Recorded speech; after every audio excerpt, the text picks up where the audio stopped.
Hello दोस्तों, नमस्कार। Santoshi IAS में आप सभी का स्वागत है। आज यहाँ पर हम जैन धर्म देखेंगे। इससे पहले हमने बौद्ध धर्म, वैदिक काल, पाषाण काल ये सब देख चुके हैं। ठीक है, आपका हिस्ट्री और ज्योग्राफी घटना चक्र पूर्वावलोकन का शॉर्ट नोट्स पैरेलल चल रहा है, अल्टरनेटिव चल रहा है।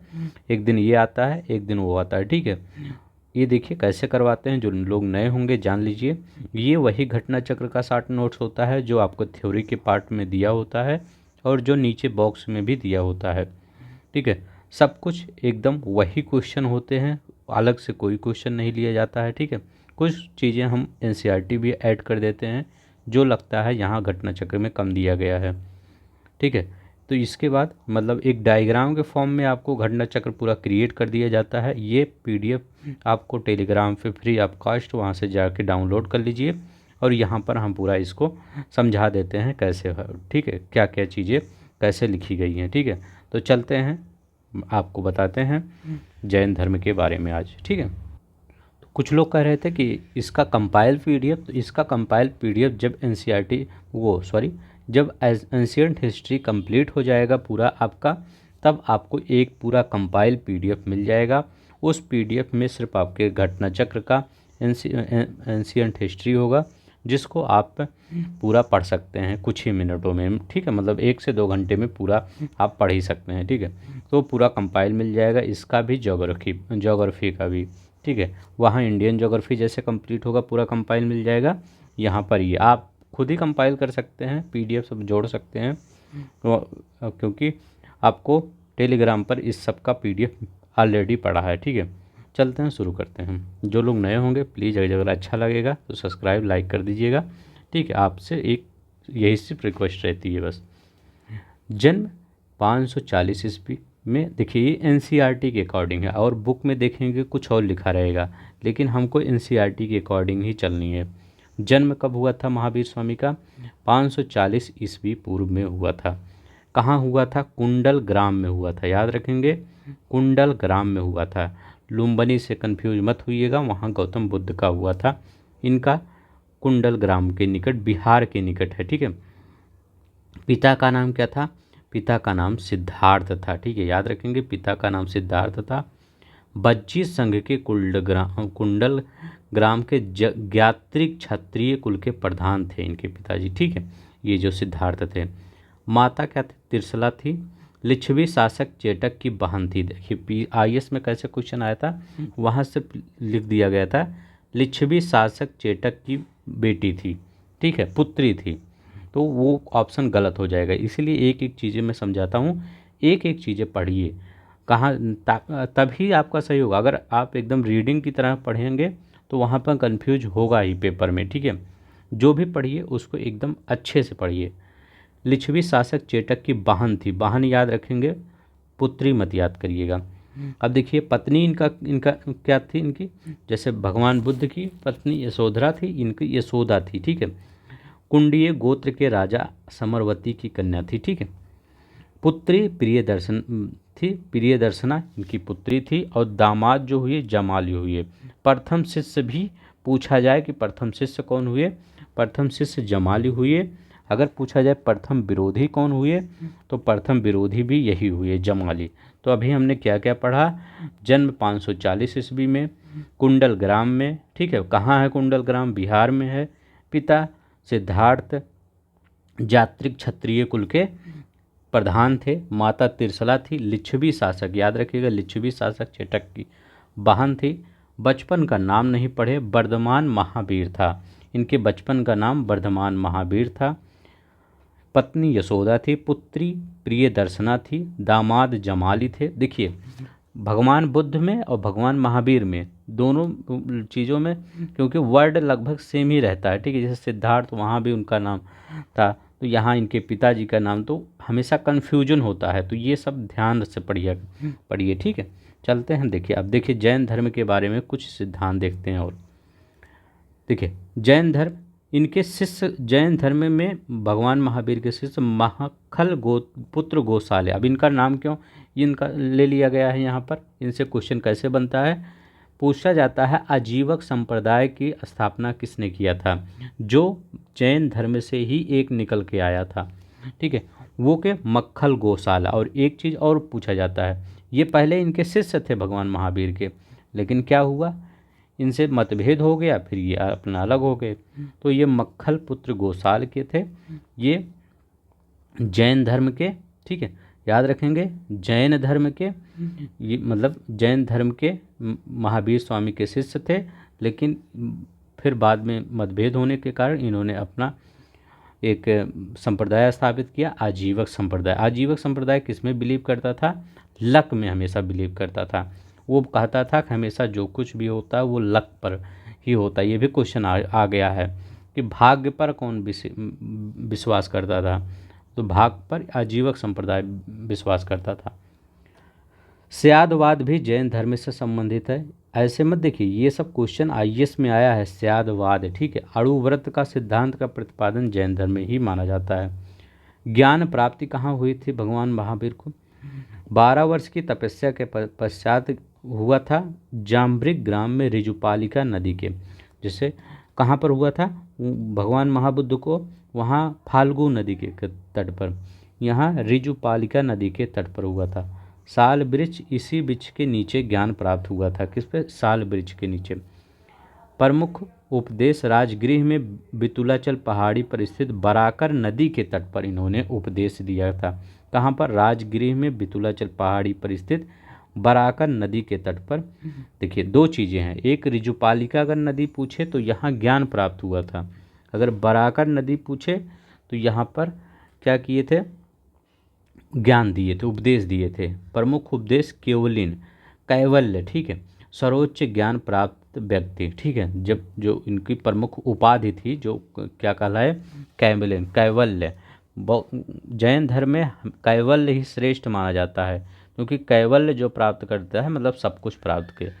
जिन विजेता माना गया, निर्ग्रंथ बंधन रहित आहर्त पूज्य, ठीक है, इनको जिन भी कहा गया, निर्ग्रंथ भी कहा गया, आहर्त भी किया।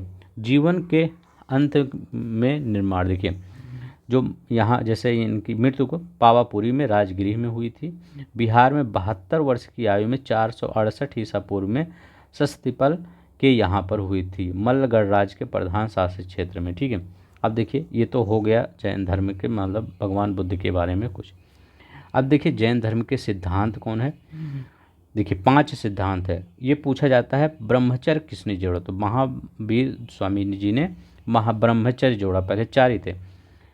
अहिंसा, सत्य, अस्तेय, अपरिग्रह। अब देखिए अहिंसा मतलब इसको पता ही होगा, इसको मत याद करिए। अहिंसा मतलब हिंसा नहीं करना, ठीक है, पहले पता हो।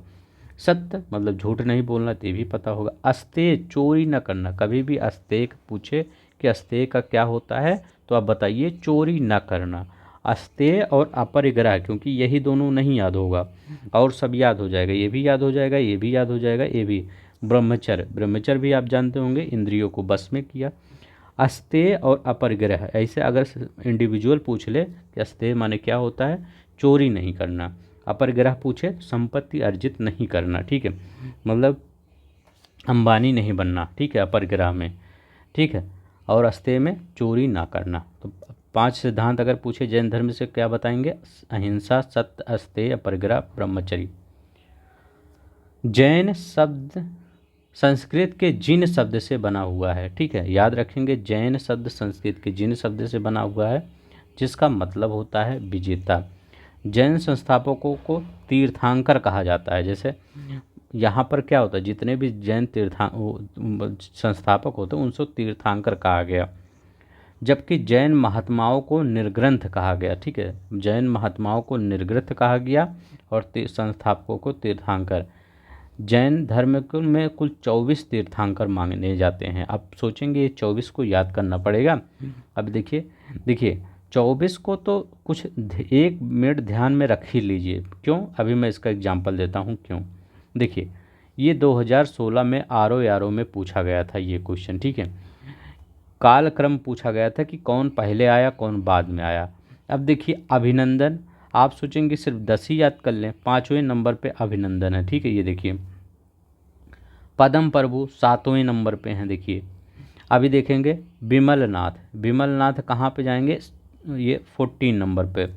ये देखिए विमलनाथ यहाँ पे हैं। इसके बाद मुनि सुब्रत, ये मुनि सुब्रत कहाँ है, मुनि सुब्रत ये देखिए यहाँ पर है। ठीक है, तो 21 नंबर का, तो मतलब कुछ तो याद ही करना पड़ेगा आपको। ठीक है, क्योंकि ऐसे आपके आरओ में ये देखिए ये टफ क्वेश्चन है। अब 24 को कौन याद करेगा, ठीक है, लेकिन आपको याद करना ही पड़ेगा। तो एक बार हम देख ही लेते हैं। ठीक है, ऋषभ देव, इनका जन्म अयोध्या में हुआ था। इनको आदिनाथ भी कहते हैं। ये इनका प्रतीक चिन्ह याद रखिए, बैल है। ठीक है, अजीतनाथ, हाथी इनका प्रतीक चिन्ह। शंभोनाथ, घोड़ा। कैसे याद करेंगे, क्योंकि इन सबका पूछ लेता है कि इनका प्रतीक चिन्ह। शंभोनाथ जैसे महाराणा प्रताप सिंह का घोड़ा था, वो असंभव को संभव कर दिया था, पहाड़ी से कूद गया था इस साइड से उस साइड ऐसे, तो ये याद रखिए संभव। अभिनंदन, तो नंदन, बंदर, देखिए नापे अंक बुद्धि बापे अंक बुद्धि, बंदर, अभिनंदन बंदर, ऐसे याद कर ले। सुमितनाथ, कुरेरा पक्षी, ये इतना नहीं पूछा जाता। पद्म प्रभु का पूछा जाता है। ठीक है, बता दे रहे हैं किसका किसका पूछा जाता है, ये इम्पोर्टेंट है, ये इम्पोर्टेंट है, ये इम्पोर्टेंट है।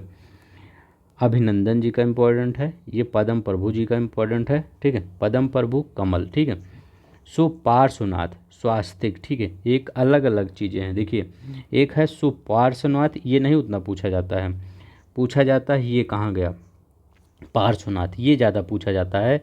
पार्श्वनाथ, तो देखिए पार्श्व, साप वा के ऊपर बिंदी है, तो ईसा के ऊपर बिंदी, पा के ऊपर बिंदी है, तो क्या हुआ पार्श्व, सर्प। पार्श्व जब पढ़ते हैं तो सर्प, थोड़ा सा प्रोनाउंसिएशन आ रहा है ना, तो उसको सर्प याद किए। महावीर स्वामी को तो सबको पता ही होगा, सिंह, क्योंकि महावीर स्वामी सिंह पे नहीं बैठे रहते। चंद्र प्रभु, तो ये क्या है, चंद्रमा। पुष्पदंत, मगरमच्छ। शीतलनाथ, कल्प वृक्ष। ठीक है, शीतलनाथ का शायद पूछा था कल पे। अब देखिए श्रेयांशनाथ गेंडा का है। पुष्पा वासु पूज भैंसा, भैंसा है। विमलनाथ सुअर है। अनंतनाथ बाज है। धर्मनाथ ब्रज है। शांतिनाथ हिरण है। एक देखिए शीतलनाथ अलग है, शांतिनाथ अलग है। कुंथुन बकरी है। आहरनाथ मछली है। मल्लीनाथ, ये देखिए ये इंपॉर्टेंट है। ठीक है, मल्लीनाथ इंपॉर्टेंट है। कलश है। मुनि सुब्रत कछुआ है। नामीनाथ नीला कमल है। ठीक है, ठीक है, ये याद रखेंगे। तो जो इम्पोर्टेंट मैंने लगा दिया है वो कई बार पूछा गया है, वो सब याद कर लीजिएगा। अब देखिए जैन धर्म में मोक्ष के लिए आवश्यक साधन, देखिए त्रिरत्न वहाँ भी होता है, बौद्ध धर्म में त्रिरत्न यहाँ भी होता है। एक बार क्वेश्चन पूछ लिया था आयोग ने कि त्रिरत्न कहाँ होता है, कहाँ किस धर्म में है, तो उसमें बौद्ध धर्म और जैन धर्म दोनों ऑप्शन दे दिया था। तो अब क्या लगाएंगे, तो आयोग ने तो हटा ही दिया था वो क्वेश्चन, लेकिन त्रिरत्न वहाँ भी होता है, यहाँ भी। वहाँ बुद्ध धम्म संघ होता है, और यहाँ पर क्या होता है, सम्यक दर्शन होता है, सम्यक ज्ञान होता है, और सम्यक चरित्र होता है। तो त्रिरत्न यहाँ पर याद रखेंगे, सम्यक दर्शन, सम्यक ज्ञान और सम्यक चरित्र त्रिरत्न माने जाते हैं। देखिए अब देखिए इसी त्रिरत्न के बारे में थोड़ा सा लिख दिया हूँ ताकि आपको पता चल सके हाँ त्रिरत्न होता क्या।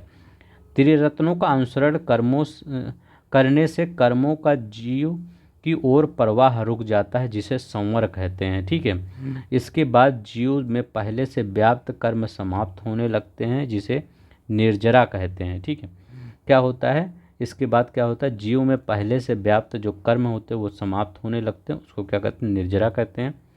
जब जीव में कर्म का अवशेष पूर्णतः समाप्त हो जाता है तो वह मोक्ष प्राप्त कर लेता है। ठीक है, याद रखेंगे, जब जीव में कर्म का अवशेष पूर्णतः समाप्त हो जाता है तो उसको क्या कहते हैं, पूर्णतः वो मोक्ष प्राप्त। जैसे अब क्या होता है इसमें कि अब हमको क्या करते हैं, कर्म, हमेशा आदमी क्या करता है, कर्म करता रहता, लेकिन जब पूरा तरह कर्म ही समाप्त हो जाए तो उसको मोक्ष करते हैं। अब देखिए महावीर स्वामी ने अपने जीवन काल में एक संघ की स्थापना की, ऐसे देख लीजिए, उतना नहीं इम्पोर्टेंट है। इसमें 11 अनुयायी सम्मिलित थे, इंद्रभूति, अग्निभूत, वासुभूति, सूचिदत्त, सुधर्मा। महावीर की जब मृत्यु हुई थी तो मृत्यु के पश्चात जैन संघ के प्रथम अध्यक्ष यही सुधर्मा बने। ये क्वेश्चन आ चुका है कि महावीर की मृत्यु के बाद प्रथम अध्यक्ष संघ के अध्यक्ष कौन बने, सुधर्मा। मांडिक, मौर्यपुत्र, अंकपुत्र, अचल, मैदार्य, प्रभासी, ये सब इंपॉर्टेंट नहीं है, उतना मत याद करिए। ये लोग तीनों भाई थे। ठीक है, एक बार पूछ लिया गया था। अब देखिए यहाँ पर कालांतर में जैन धर्म क्या हुआ, दो पार्ट में विभाजित हो गया। तो दो पार्ट में जब विभाजित हुआ तो एक श्वेतांबर कहलाया, एक दिगंबर कहलाया। इनका थोड़ा सा ये देख लीजिए, क्योंकि मेंस में पूछ लिया गया है श्वेतांबर दिगंबर के बीच में डिफरेंस क्या है। ये स्थूल भद्र के अनुयायी थे। श्वेतांबर किसके अनुयायी थे? स्थूल भद्र, सा से स्थूल पड़ता है, सा से श्वेतांबर पड़ता है। दिगंबर भद्रबाहु के अनुयायी थे, लिखा गया है दिगंबर भद्रबाहु के अनुयायी थे। इस संप्रदाय के लोग श्वेत वस्त्र धारण करते थे। श्वेतांबर तो श्वेत ना, श्वेत तो श्वेत वस्त्र ही धारण करते, पूर्णतः नग्न रहते थे। ये सब दिगंबर लोग पूर्णतः नग्न रहते थे। स्त्री के लिए मोक्ष प्राप्ति संभव था। ये कहते थे स्त्री भी मोक्ष प्राप्त कर सकती थी, स्त्री के लिए मोक्ष संभव नहीं है। इस मत के अनुसार महावीर स्वामी विवाहित थे, महावीर स्वामी अविवाहित थे। किसमें? भद्र, ये मतलब दिगंबर लोग कह रहे थे महावीर स्वामी अविवाहित थे, और श्वेतांबर कह रहे थे कि महावीर स्वामी विवाहित थे। तो विवाहित थे ही कि उनकी प्रियदर्शनी पुत्री कहाँ से आई, दामाद कहाँ से आया? विवाहित थे तभी तो आए।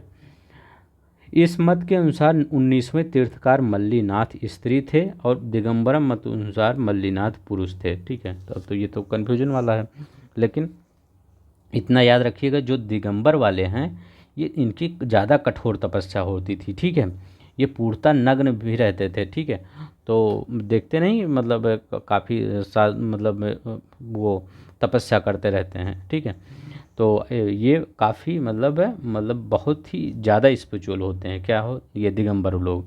ठीक है, कंपेयर टू श्वेतांबर। अब देखिए जैसे बौद्ध धर्म में 4 संगीतियाँ हुई थी, वैसे यहाँ भी 2 संगीतियाँ हुई थी। कौन कौन सी? एक पाटलिपुत्र में हुई थी, एक वल्लभी में हुई थी। पाटलिपुत्र में कब हुई थी? प्रथम जैन सभा यहीं हुई थी। ठीक है, यहाँ सभा बोला गया था। ठीक है, प्रथम जैन सभा 310 ईस्वी में स्थूल भद्र की अध्यक्षता में थी। पाटलिपुत्र में स्थूल भद्र की अध्यक्षता में इस सभा में जैन धर्म के 12 अंगों का संकलन किया गया था। इसमें भद्रभाव के अनुयायियों ने भाग नहीं लिया था। ठीक है, तो भद्रभाव के अनुयायी इसमें पाटलिपुत्र में भाग नहीं लिए थे, याद रखेंगे। ये पूछा जाता है कि 12 अंगों का संकलन कब किया गया था, तो पाटलिपुत्र में जो सभा हुई थी वहीं किया गया था। अब देखिए वल्लभी गुजरात वाला क्या कहता है। 512 में वल्लभी गुजरात में देवाधिगढ़ या क्षमा सरमण की अध्यक्षता में ये वल्लभी गुजरात में ये हुआ था। ठीक है, इसमें 12 अंग, 12 उपांग, 10 प्रकीर्ण, 6 सूत्र, 4 मूल सूत्र अनुयोग का संकलन किया गया था। अब देखिए ये वल्लभी गुजरात में। ठीक है, तो वल्लभी गुजरात में 512 ईस्वी में। ठीक है, और यहाँ पर प्रथम ये पाटलिपुत्र में। तो 2 जगह याद रखेंगे, वल्लभी गुजरात में और पाटलिपुत्र में। अब यहाँ देखिए ये संबंधित तीर्थकार हैं। श्रावस्ती से शंभुनाथ संबंधित है, कांकदी से सुविधनाथ है, अयोध्या से ऋषभनाथ है। ठीक है, पभूसा से पदम प्रभु है। तो ठीक है, एक बार पूछ लिया गया था, ये आपके आरओ में आया है। ठीक है, आरओ में क्वेश्चन ये आया हुआ है। अब देखिए प्रभासगिरी जिनका तीर्थ स्थल 6 जैन मतलब प्रभासगिरी जिनका तीर्थ स्थल है 6वें जैन तीर्थकार पदम प्रभु। तो ये प्रभासगिरी कोई व्यक्ति नहीं है, प्रभासगिरी एक मतलब पर्वत है, वहाँ पर 6वें तीर्थकार पदम प्रभु का तीर्थ स्थल है। जैसे मतलब अयोध्या किसका? भगवान रामचंद्र का, ऐसे ही पदम प्रभु 6वें तीर्थांकर जो हैं उनका प्रभासगिरी एक तीर्थ स्थल है। ठीक है, अनेकांतवाद का सिद्धांत किसमें दिया गया था? जैन धर्म का क्रोध सिद्धांत व दर्शन है। आईएएस में एक बार क्वेश्चन पूछा गया था, अनेकांतवाद किससे संबंधित है, किस धर्म से संबंधित है? ये जैन धर्म से। बस इतना ही पूछा था। इसमें सप्तभंगी सिद्धांत भी कहते हैं इसे। अब देखिए यहाँ जैन धर्म से कुछ और चीज़ें देखते हैं। कर्म आत्मा का विनाशक है और अवश्य इसका अंत करना चाहिए। ठीक है, जैन धर्म में कहा जाता है। प्रत्येक वस्तु में आत्मा होती है। तो मतलब ये जैन धर्म वाले मानते हैं चाहे कोई भी वस्तु हो, निर्जीव सजीव कुछ भी हो, सब में क्या होती है? आत्मा होती है। जैसे हिंदू धर्म वाले क्या मानते हैं? जो सजीव चीज़ें होती है उसमें आत्मा होती है, निर्जीव नहीं होती। लेकिन यहाँ क्या माना जाता है? यहाँ सब में ही आत्मा होती है। ठीक है, चाहे वो सजीव हो चाहे निर्जीव हो। 14 वर्ष पूर्व प्राचीनतम जैन ग्रंथ है जैन धर्म। ठीक है, 14 पूर्व प्राचीनतम जैन ग्रंथ है। 14 पूर्व के कौन सा? प्राचीनतम जैन ग्रंथ है, एक जैन ग्रंथ है। ठीक है, विश्व विनाशकारिणी प्रलय की अवधारणा में विश्वास नहीं करता। ठीक है, जैन धर्म यापनीय जैन धर्म का संप्रदाय है। तो यही क्वेश्चन पूछा गया था, यापनीय किसका संप्रदाय है? तो ये जैन धर्म का स्थानकवासी संप्रदाय का संबंध श्वेतांबर जैन का एक संप्रदाय है। ठीक है, तो श्वेतांबर दिगंबर जो डिवाइड हुआ था उसमें स्थानकवादी संप्रदाय श्वेतांबर से ही रिलेटेड है। मतलब जैसे श्वेतांबर हो गया, दिगंबर हो गया, उसमें भी बन गए। ठीक है, स्थानकवासी। प्रारंभिक जैन साहित्य अर्ध मगधी भाषा में लिखे गए थे। तो यही पूछा गया था कि प्रारंभिक जो जैन साहित्य है किस भाषा में लिखे गए थे? अर्ध मगधी भाषा में लिखे गए थे। आपसे रिक्वेस्ट है इस वीडियो को देखने के बाद क्वेश्चन आंसर करिएगा। वैसे क्वेश्चन आंसर मैं कुछ करवाऊ देता हूँ, लेकिन आप पूरा जाके वहाँ पर करिएगा। संथारा समाधि, संथारा क्या होता है? ये संलेखना होता है। जीवन के अंतिम समय में जब मृत्यु निकट जान लिया जाता है तो स्वेच्छा से जो अपनाया जाता है। ठीक है, कि अब हम जा रहे हैं स्वेच्छा से मरने। ठीक है, तो उसमें ये जैन धर्म में होता है, संथारा पद्धति कहते हैं। संलेखना जैन जो पद्धति होती है ना, क्या जैन मतलब जो धर्म था बहुत ही मतलब कठिन, इसकी सब कुछ रिचुअल हर चीज़ें बहुत कठिन थी। इसका एक कारण ये भी हो सकता है कि ये बहुत ज़्यादा स्थानों पर नहीं फैल सका। क्यों? क्योंकि ये बहुत ही इसकी जो रिचुअल्स होते थे बहुत ही कठिन थे। ठीक है, लेकिन मन को एकदम शांति ही देते थे। ठीक है, आजीवक संप्रदाय के बारे में, संस्थापक महावीर के शिष्य थे मक्खल गोसाली। ठीक है, बाद में मतभेद के कारण महावीर की शिष्यता इन्होंने त्याग दी थी। मत क्या था? नियतवादी में विश्वास, मतलब लक। ठीक है, हमेशा लक में ही विश्वास करते थे, जो आएगा भगवान के दिया है सब कुछ है। ठीक है, बराबर की गुफाओं का प्रयोग आजीवक आश्रय गृह के रूप में प्रयोग करने लगे। तो यही क्वेश्चन पूछा गया था कि बराबर की गुफाओं का प्रयोग किसने आश्रय गृह के रूप में किया? तो वो आजीवक संप्रदाय, वहाँ जैन धर्म बौद्ध धर्म ये सब दिया रहेगा, आजीवक लगाइएगा, आजीवक संप्रदाय। ये सब क्वेश्चन दिया गया। देखिए लवकुलीस, ये पाशुपत। नागार्जुन शून्यवाद के प्रतिपादक थे। लवकुलीस पाशुपत। ठीक है, लव के भद्रबाहु जैन धर्म से संबंधित। गोसाल आजीवक। ठीक है, तो गोसाल आजीव की क्वेश्चन आया है। ठीक है, अब देखिए गोमतेश्वर, बाहुबली मूवी देखे हैं वो बस वैसी वही है। सरोड़बेल गोला में गोमतेश्वर प्रतिमा कर्नाटक में है। तो पूछा गया था गोमतेश्वर मंदिर कहाँ पर है? कर्नाटक में है। कर्नाटक में जैन धर्म का सबसे ज़्यादा संकेंद्रण है। ठीक है, भारत में।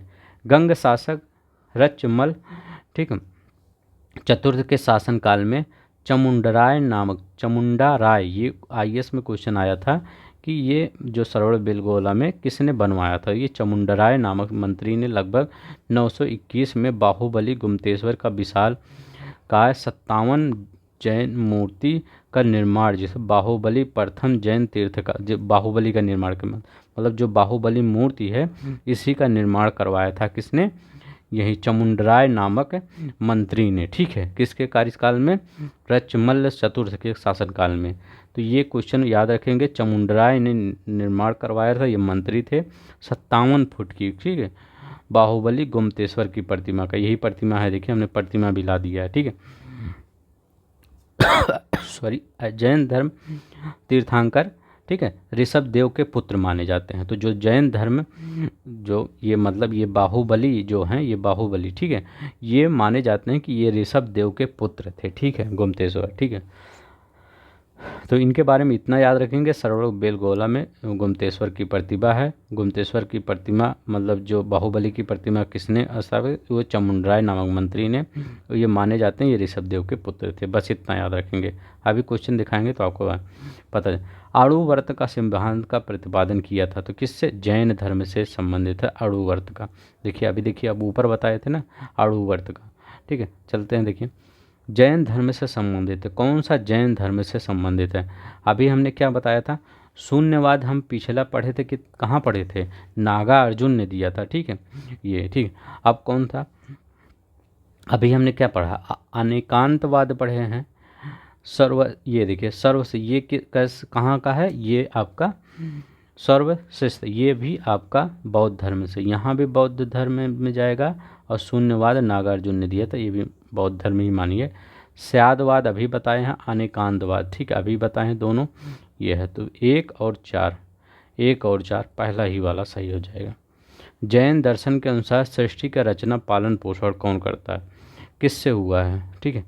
तो किससे हुआ है, तो ये क्वेश्चन मैंने बताया नहीं था, ये सार्वभौमिक विधान से हुआ है।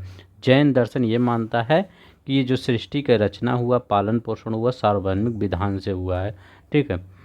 लगभग यही हिंदू धर्म भी मानता है। अनेकांतवाद निम्नलिखित में किसका क्रोध सिद्धांत एवं दर्शन है। अभी देखिए हमने बताया था अनेकांतवाद, तो जैन धर्म का है। भारत की धार्मिक प्रथाओं के में स्थानकवासी संप्रदाय का संबंध किससे है, तो जो मैंने जो टफ क्वेश्चन बनते हैं वही लिया है, ठीक है। ऐसे ऐसे क्वेश्चन जैसे अभी आपको सबको पता होगा कि भगवान महावीर का जन्म कब हुआ था, ठीक है, उनकी पिता का नाम क्या था, उनकी पत्नी का नाम था, सबको पता है, ठीक है। लेकिन ऐसे ऐसे शब्द मैं लेता हूँ ताकि जो ना पता हो, ठीक है। तो मतलब वो सिंपल क्वेश्चन लाने का मतलब है क्या, आपको मतलब आपका टाइम लॉस करना, ठीक है। ऐसे क्वेश्चन लाते हैं ताकि मतलब आप अगर वहाँ पेपर में बैठे हैं तो कुछ ऐसे कर दें कि आपकी रैंक आगे चली जाए, ठीक है। मेरा यही सिर्फ मतलब होता है कि आप अगर मेरे साथ पढ़ रहे हैं तो एक ईमानदारी से मैं पढ़ाता हूँ, ठीक है। वर्धमान महावीर की माता लिच्छवी की लिच्छवी के मुख्य चेटक की पुत्री, ये देखिए पुत्री यहाँ लिख दिया गया ना, मैं बता रहा था आईएएस में क्वेश्चन पूछा गया था, या आईएएस में ये था, हाँ आईएएस 2003 में है। ये बहन थी, ठीक है। गौतम बुद्ध की माता कोलिय वंश की राजकुमारी थी, देखिए ये तो एकदम सही है, ये वाला गलत था आपका। 23वें तीर्थकार पार्श्वनाथ बनारस के थे, तो 23वें तीर्थकार पार्श्वनाथ कहाँ के, बनारस के थे, ये एकदम सही है। ऋषभदेव कहाँ के थे, अयोध्या के थे, पहले तीर्थ, ठीक है, संस्थापक थे वो। तो ये क्या है, दूसरा तीसरा सही है, तो दूसरा और तीसरा सही है, पहला गलत है, ठीक है। देखिए वाहन क्या क्या आपका क्वेश्चन चेंज कर देता है, ठीक है। सरोवर बेलगोला में गोमतेश्वर की विशाल प्रतिमा किसने स्थापित की थी, तो किसने, चामुंडराय ने स्थापित किया था ना। देखिए क्वेश्चन कर पा रहे हैं कि नहीं, अगर कर रहे हैं तो लाइक शेयर सब्सक्राइब कर दिया करिए, ठीक है। महान धार्मिक घटना महामस्तकाभिषेक निम्नलिखित में से किससे संबंधित है और किसके लिए की जाती है, तो बाहुबली के लिए संबंधित है, ठीक है, बाहुबली, ठीक है। यहाँ मेला भी लगता है, ठीक है। तो महान धार्मिक घटना महामस्तकाभिषेक किससे संबंधित है, बाहुबली के, 2009 में क्वेश्चन ये आया था, ठीक है। बस इतना ही था। तो अगर आपको पसंद आएगा इसका पीडीएफ आपको टेलीग्राम पे मिल जाएगा, एक डाउनलोड करके रिवीजन कर सकते हैं, ठीक है। जितनी बार रिवीजन करेंगे आपका सक्सेस होने का चांस उतना बढ़ जाएगा, इसीलिए रिवीजन पर ज़्यादा ध्यान दिया करिए कंपेयर टू ज़्यादा नोट्स बनाने को, ज़्यादा पीडीएफ लेने को। टेलीग्राम पर देखेंगे इतना पीडीएफ पढ़ा आपका मोबाइल भर जाएगा, लेकिन क्या उसको पढ़ पा रहे हैं, नहीं पढ़ पा रहे हैं। थोड़ा सा पढ़िए, अच्छा पढ़िए, ठीक है। तो आज के लिए बस इतना ही, धन्यवाद, नमस्कार, जय हिंद, जय भारत, अपना ख्याल रखिएगा।